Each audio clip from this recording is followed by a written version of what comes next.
Asus Zenfone 3 Max.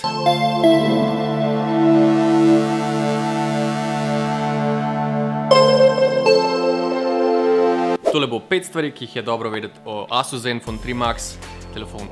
Prva stvar, videz. Telefon je zelo estetsko zasnovan. Ima take čiste linije, dosti minimalistično ohišje, na zadnji strani je aluminijast.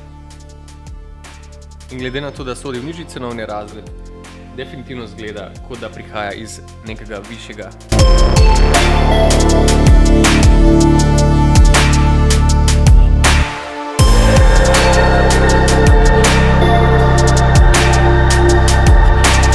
Druga pomembna stvar je baterija. V bistvu ta telefon lahko zdrži 1-2 dni dokaj intenzivne rabe, kar sploh izstopa iz povprečja telefonov, ki načeloma zmorejo ponuditi kakšen dan energije.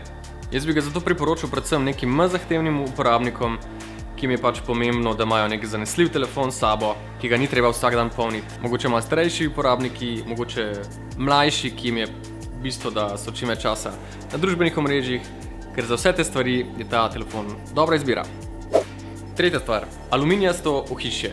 To se mogoče zdi nič kaj posebnega, ampak aluminijasto ozadje je načeloma zelo trpežno, kar se sploh izkaže za uporabno pri raznih padcih telefona. Namreč v tem primeru telefon ne bo počil, kar se lahko zgodi pri bolj občutljivih telefonih z steklenim ali pa plastičnim ohišjem.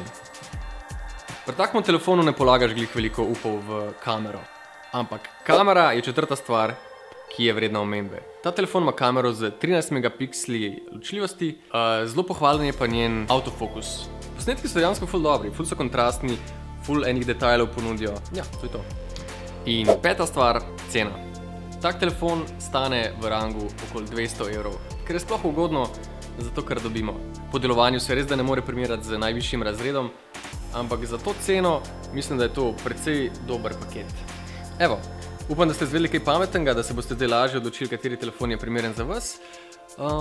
Polajkajte ta video, subscribite naš kanal in se vidimo kmalu. Čau!